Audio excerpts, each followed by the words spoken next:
സുഹൃത്തുക്കളെ, KC വേണുഗോപാലിന്റെ post കയറിക്കോട്ടെ, RCയുടെ post കയറിക്കോട്ടെ, ഇനിയിപ്പോൾ തന്നെ BJയുടെ പോസ്റ്റ് കയറിക്കോട്ടെ, നമ്മൾ ജനങ്ങൾക്ക് വേണ്ടത് ഒരു മുഖ്യമന്ത്രിയാണ്. എന്നെങ്കിലും അതൊന്നും തീരുമാനമാവോടെ എന്നൊക്കെ ആളുകൾ ചോദിക്കാൻ തുടങ്ങിയ സമയത്ത് എനിക്ക് നിങ്ങൾക്ക് കാണിച്ചു തരുന്നത് അത്ഭുതകരമായിട്ട് ഒരു മനുഷ്യൻ്റെ ഒരു വീഡിയോ ആണ്. ആ മനുഷ്യൻ എന്ന് പറയുന്നത് മറുനാടൻ മലയാളിയാണ്. അദ്ദേഹത്തിന്റെ വീഡിയോ നിങ്ങൾ ആദ്യം മുതൽ കേൾക്കണം, എങ്കിലേ ശരിയാവും. ദുർഭരണം അവസാനിക്കാൻ ഏതാണ്ട് 8-9 വർഷം പോരാടിയ ഒരു മാധ്യമ പ്രവർത്തകനാണ് ഞാൻ. തീർച്ചയായിട്ടും ഈ ദുർഭരണം കേരളത്തെ ഇല്ലാതാക്കും. സ്വേച്ഛാധിപത്യവും അധികാര പ്രമത്തതയും കേരളത്തിന്റെ ജനാധിപത്യത്തെ ഇല്ലാതാക്കും എന്ന് ഉറച്ചു വിശ്വസിക്കുകയും പിണറായിയുടെ അഴിമതികൾക്കെതിരെ, സ്വജനപക്ഷപാതത്തിനെതിരെ, ജനാധിപത്യ വിരുദ്ധ നടപടികൾക്കെതിരെ ശക്തമായിട്ട് പോരാടുകയും ചെയ്ത ഒരാളുടെ പേരാണ് മറുനാടൻ മലയാളി. ഇതിന്റെ ഭാഗമായിട്ട് ഇവന്റെ പല വീഡിയോസുകളും അതിര് കടന്നതിന്റെ ഭാഗമായിട്ട് അറസ്റ്റ് ചെയ്യപ്പെട്ടിട്ടുണ്ട്. പല സ്ത്രീകളും ഇദ്ദേഹത്തിനെതിരെ കേസ് കൊടുത്തതിന്റെ ഭാഗമായിട്ട് ഇദ്ദേഹത്തിന്റെ നട്ടപ്പാതിരിക്കടക്കം വീട്ടിൽ നിന്ന് അറസ്റ്റ് ചെയ്യപ്പെട്ടിട്ടുണ്ട്. ഇതെല്ലാം ഇദ്ദേഹത്തിന് അറിയാം.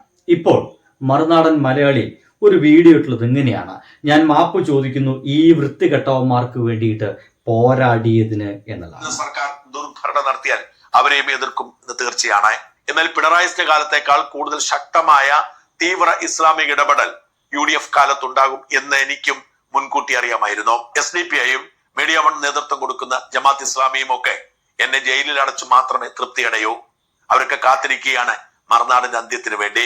ആ ഒരു കാലഘട്ടത്തിൽ പിണറായിയോടും ഇടതുപക്ഷത്തോടും ഞാൻ മാപ്പ് പറയും എന്നാണ് പലരും പറഞ്ഞിരുന്നത്.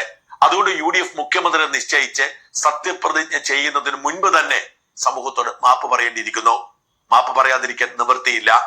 കാരണം ഈ കഴിഞ്ഞ മറുനാടൻ മലയാളിയുടെ മാപ്പാണ്. ഇക്കഴിഞ്ഞ 4-5 ദിവസങ്ങൾ കൊണ്ട് മറുനാടൻ മലയാളിക്ക് മനസ്സിലായി എങ്ങനെയാണ് കാര്യങ്ങൾ മുന്നോട്ട് പോവുകയെന്ന്. ഒരിക്കലും ഒരു നല്ല രീതിയിലുള്ള മാന്യമായിട്ടുള്ള ഒരു ഭരണം ഇവന്മാരെ കയ്യിൽ നിന്ന് കിട്ടുമെന്ന് നമ്മൾ പ്രതീക്ഷിക്കേണ്ട. 100 സീറ്റോളം കിട്ടിയ ആളുകളാണ്. എന്നിട്ടും തെരുവിലടിയാണ്. നമ്മൾ വോട്ട് ചെയ്യുന്നു, പൊതുജനങ്ങൾ വോട്ട് ചെയ്യുന്നു, പിന്നീട് അവിടെ ആരാണ് മുഖ്യമന്ത്രി ആക്കേണ്ടതിനെ പറ്റിയിട്ട് അവർ വേറെ വോട്ടെടുപ്പ് നടക്കുന്നു. ആ വോട്ടെടുപ്പ് ഫുള്ള് നാടകങ്ങളാണ്. ചില ആളുകൾക്ക് വേണ്ടിയിട്ട് ചില ആളുകൾ തെരുവിലിറങ്ങുന്നു, ചില ആളുകൾ ശരീരത്തിൽ മണ്ണെണ്ണയും പെട്രോൾ ഒഴിക്കുന്നു, ഞാനിപ്പോൾ കത്തിക്കും എന്ന് പറയുന്നു. ചില ആളുകൾ VD സതീശനെ മുഖ്യമന്ത്രി ആക്കിയിട്ടില്ലെങ്കിൽ ഞാൻ രാജിവെക്കുമെന്ന് പറയുന്നു. ഇങ്ങനെ എന്തോരം നാടകങ്ങൾ. ഇപ്പോൾ ഇതാ മറുനാടൻ മലയാളി എക്കാലവും പിണറായി വിജയനെ തെറി പറയാൻ വേണ്ടി മാത്രം വായ തുറന്നിരുന്ന മറുനാടൻ മലയാളി ഇവർ അധികാരത്തിൽ കയറുന്നതിന് മുമ്പ് തന്നെ മാപ്പ് പറഞ്ഞിരിക്കുന്നു. കേൾക്ക്. ദുർഭരണം നടത്തിയാൽ അവരെയും എതിർക്കും എന്ന് തീർച്ചയാണ്. എന്നാൽ പിണറായിയുടെ കാലത്തേക്കാൾ കൂടുതൽ ശക്തമായ തീവ്ര ഇസ്ലാമിക ഇടപെടൽ UDF കാലത്തുണ്ടാകും എന്ന് എനിക്കും മുൻകൂട്ടി അറിയാമായിരുന്നു. SDPIയും മീഡിയ വൺ നേതൃത്വം കൊടുക്കുന്ന ജമാഅത്ത് ഇസ്ലാമിയും ഒക്കെ എന്നെ ജയിലിൽ അടച്ചു മാത്രമേ തൃപ്തിയടയൂ. അവരൊക്കെ കാത്തിരിക്കുകയാണ് മറുനാടിന്റെ അന്ത്യത്തിന് വേണ്ടി. ആ ഒരു കാലഘട്ടത്തിൽ പിണറായിയോടും ഇടതുപക്ഷത്തോടും ഞാൻ മാപ്പ് പറയും എന്നാണ് പലരും പറഞ്ഞിരുന്നത്. അതുകൊണ്ട് UDF മുഖ്യമന്ത്രി നിശ്ചയിച്ച് സത്യപ്രതിജ്ഞ ചെയ്യുന്നതിന് മുൻപ് തന്നെ സമൂഹത്തോട് മാപ്പ് പറയേണ്ടിയിരിക്കുന്നു. മാപ്പ് പറയാതിരിക്കാൻ നിവൃത്തിയില്ല. കാരണം ഈ കഴിഞ്ഞ 4-5 ദിവസം നമ്മൾ കണ്ടത് എന്താണ്? പിണറായിയുടെ ദുർഭരണം അവസാനിച്ച് പുതിയ സ്വാതന്ത്ര്യത്തിന്റെയും വികസനത്തിന്റെയും വെളിച്ചമുണ്ടാകും എന്ന് കരുതി ഏതെങ്കിലും ഒരു വിഭാഗത്തിൽപ്പെട്ടവരല്ല ഈ സർക്കാരിനെ പുറത്താക്കിയത്. ഏതെങ്കിലും ഒരു നേതാവിനെ കണ്ടിട്ടല്ല ഈ സർക്കാരിനെ പുറത്താക്കിയത്.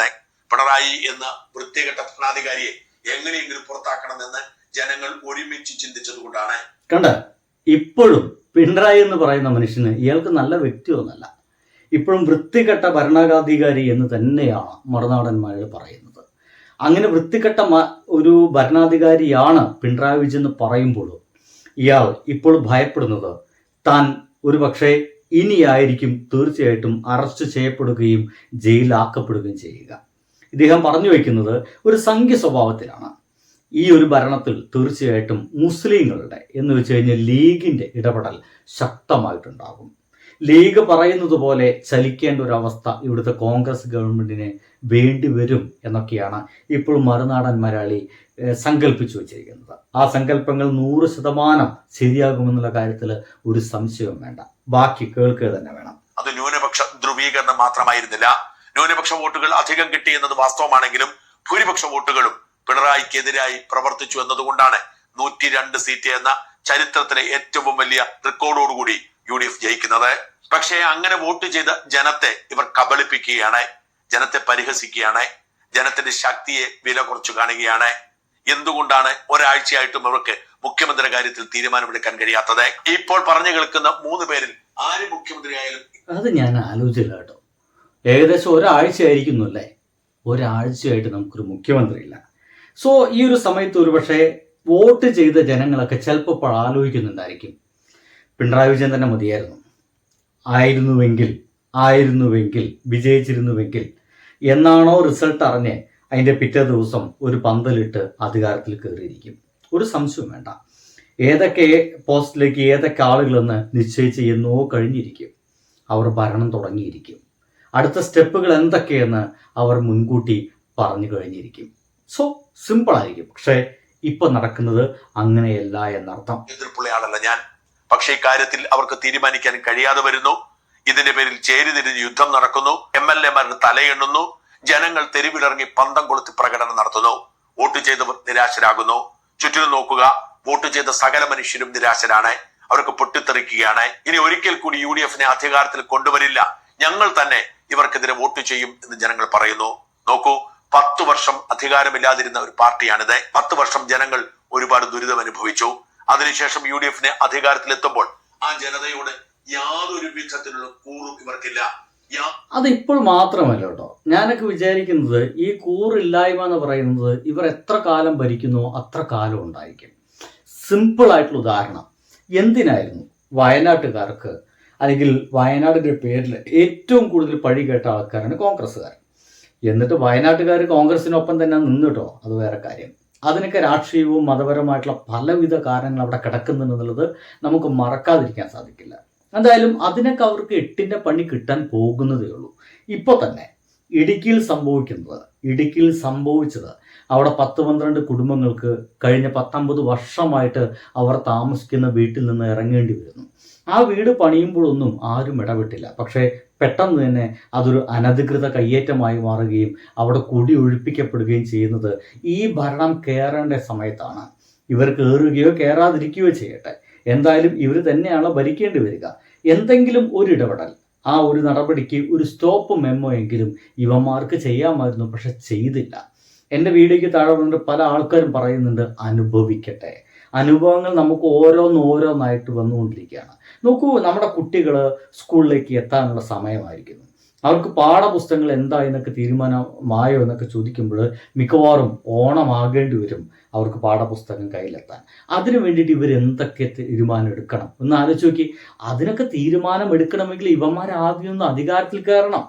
ഇവിടുത്തെ സ്ത്രീകളൊക്കെ നാളെ മുതൽ KSRTC ഫ്രീ ആയിട്ട് സഞ്ചരിക്കാൻ പറ്റുമെന്ന് വിചാരിച്ച് സ്വപ്നം കണ്ടിരിക്കുക. ഇവന്മാരൊന്ന് അധികാരത്തിൽ കയറണം. നാളെ മുതൽ 25 ലക്ഷത്തിന്റെ ഇൻഷുറൻസ് കിട്ടുമെന്ന് വിചാരിച്ചിരിക്കുകയും ഞാനടക്കമുള്ള ആളുകൾ. അതിന് ഇവന്മാരൊന്ന് അധികാരത്തിൽ കയറണം. നാളെ മുതൽ ഒരു 5 ലക്ഷം രൂപ പലിശയില്ലാത്ത രീതിയിൽ കിട്ടുമെന്ന് വിചാരിച്ചിരിക്കുകയാണ് ഇവിടുത്തെ ഒരുപാട് യുവാക്കൾ ബിസിനസ് സംരംഭങ്ങൾക്ക് വേണ്ടിയിട്ട്. അതിന് ഇവന്മാരൊന്ന് അധികാരത്തിൽ കയറണം. മനസ്സിലായില്ലേ? നാളെ മുതൽ 2000 രൂപ ഉണ്ടായിരുന്നത് 3000 രൂപയാകുമെന്ന് വിചാരിച്ചിരിക്കുകയാണ് 60 വയസ്സ് കഴിഞ്ഞ ആളുകൾ മുഴുവൻ. ഇവന്മാരൊന്ന് അധികാരത്തിൽ കയറണമെന്ന്. അത് എന്ന് നടക്കും? കോൺഗ്രസ് പ്രവർത്തകർ മാത്രമല്ല, CPM-കാരും BJP-കാരും അടക്കം രാഷ്ട്രീയമില്ലാത്ത സകല മനുഷ്യരും UDF-നെ അധികാരത്തിലെത്തിച്ചു. UDF-ന് വോട്ട് ചെയ്ത സകല മനുഷ്യരെയും നിങ്ങൾ പരിഹസിക്കുകയല്ലേ, കളിയാക്കുകയല്ലേ?